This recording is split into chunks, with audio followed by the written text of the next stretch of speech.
Welcome back to Alliance War. It's Season 42, War 8, and 4 Loki is facing DSVG. Good guys over there. We wish them the best of luck. I'm still traveling for work, so normally PWF and I plan these wars for BG2 and 4 Loki.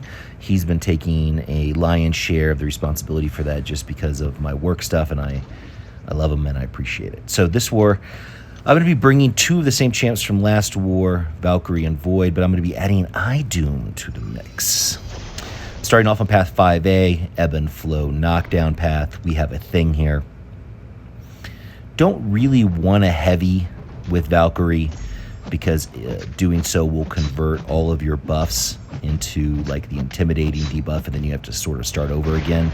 That's fine for certain fights, but it's not particularly fine for a fight in which you are going to be relying on your Pierce to prevent the unstoppable, or to at least bypass it. So my goal is actually I'm going to use my special 2 to knock thing down to clear the protection, and then I'm just going to hit him as hard as I can for as long as I can. It's a bit of a slow fight, but it's a very, very easy and safe fight. You can see that I'm just chewing through his health while the protection's up, and then I just sort of go back to hitting him again. Build back up to another special 2, and rinse and repeat. Valkyrie just destroys thing. Oh, you wanna? Oh, I'll hit it to your block, buddy. I mean, when that protection's down, he really has no defense whatsoever to any of Valkyrie's kit.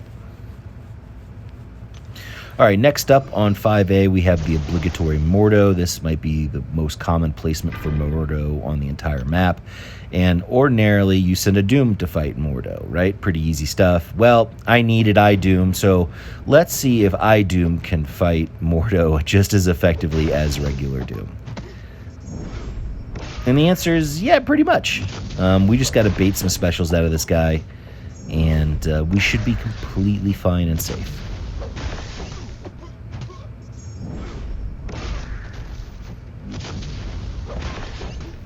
I may not be able to steal his power gains, but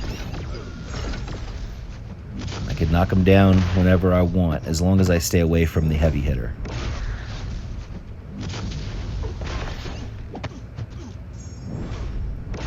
Awesome. A full yellow bar. Absolutely beautiful. Great job, iDoom. Next up, we have a fight that I'm dedicating to my friend Andrew the Rough, because I think for the first time this season, I get to beat up on a kitty.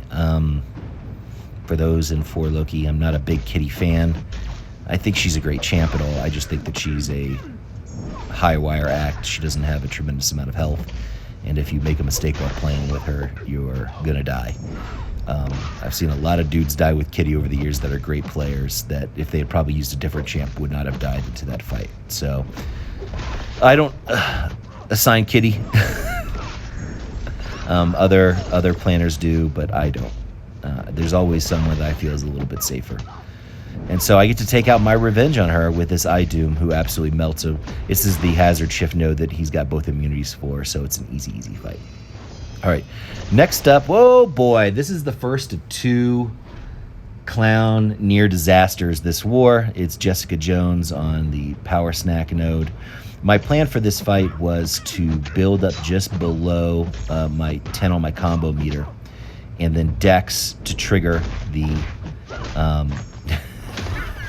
sorry, I'm laughing at myself. Dex to trigger the power snack, so that way I could gain the Pierce charge. And that is exactly what I do. So now I can counter her unstoppable. I had also popped in vulnerability boost because it is a power gain node, and I knew that Jessica was gaining a shitload of power this fight because Valkyrie does gain buffs. And I wanted to have Dex on so that way I could assuredly get the Pierce. So I knew there was going to be a lot of power gain. I popped it in vulnerability boost thinking, well, I could eat a special 3 or 2 from Miss Jessica, and I immediately eat 2 hits and lose 2 of the 3 to that special at the beginning of the fight that I laughed at. But, I mean, I'm in really firm control. Now, what I screw up here is that she becomes unblockable, and I don't see it, and she's able to chain multiple combos into my face before I recognize what's going on, and I push her to a special 3. And so now I'm just watching the health bar, and I'm thinking, oh, class disadvantage. Am I going to survive? And ooh, look at that. So I'm going to come up, and I'm going to panic throw an SP1, to get sort of her off my back, get some room on the fight map, get a little bit of adrenaline healing back. And now I'm just trying to chew through her before I die. And I'm successful. But holy cow, what a near disaster. Right. This next fight is a Professor X on the Ebb and Flow Intercept. I went straight 5 this war.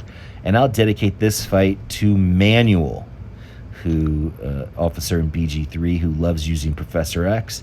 This is the first time I fought Professor X in war in a long time. He's mostly irrelevant as a defender, but he is a global defender for this season and next, so I guess that's why he's being placed. Really not a whole lot to him if you understand that he's going to trigger that falter on the timer. It's predictable.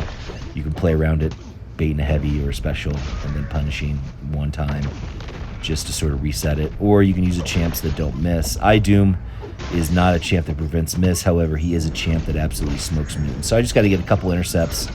That's a big, beefy special too. A couple more hits, and Professor X is dead, and the officers at BG3 are hurting.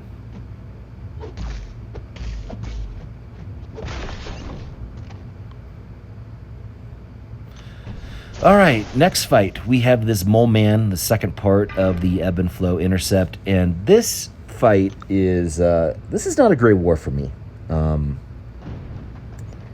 I heal up my Valkyrie, and I played this fight incorrectly. Like, straight up, I don't know what the hell I was thinking. I got about, I think, like a minute and a half into this fight before I remembered that this was Ebb and Flow Intercept and not Ebb and Flow Knockdown.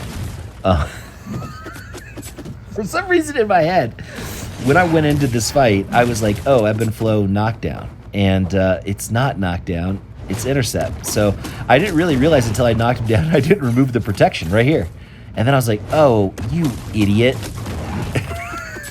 So, I just being a total freaking chud, I'm gonna need a special 3 here. If there's a theme to this war, it's that I can eat a lot of special 3s. I ate 1 against Jessica. I'm gonna eat 1 against Moleman, and it's not gonna be the last special 3 I eat. And you know, it's funny is that all of these special 3s are without invols on. Good God. All right, my last fight this war is this Mephisto on 54. Now, Sayar, the leader of 4 Loki, who's also an officer in BG3, heard about my beating up on Andrew and Manuel, decided to extract a little revenge with this little fight. The reason I say that is that Sayar took this fight a few wars ago and barely survived. I think he came out of it with 2%, 3% health.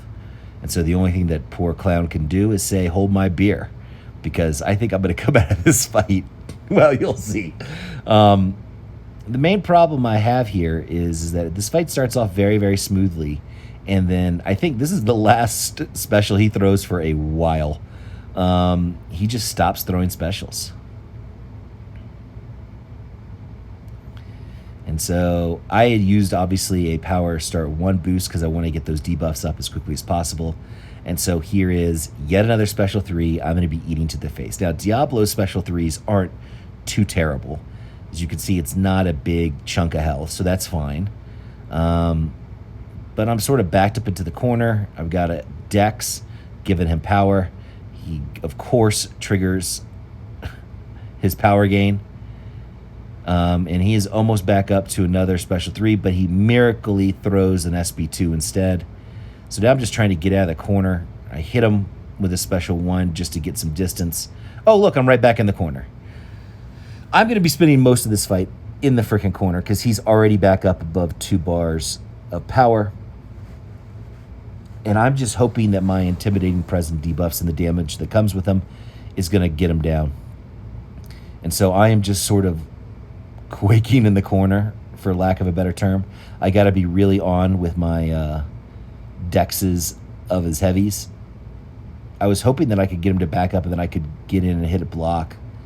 Stand your ground saves me there from probably a death. I go ahead and just say, F it.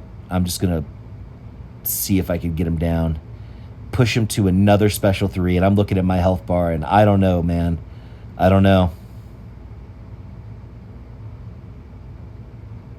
I live. I get up, throw a special 1 just for time purposes, and I solo that fight. That should have been a death. I should have died many times in this war. I didn't. I got all solos, and I reign supreme over BG3. All right, we're behind this war, but we have a good chance of winning. I'll see you in the next life, Jack.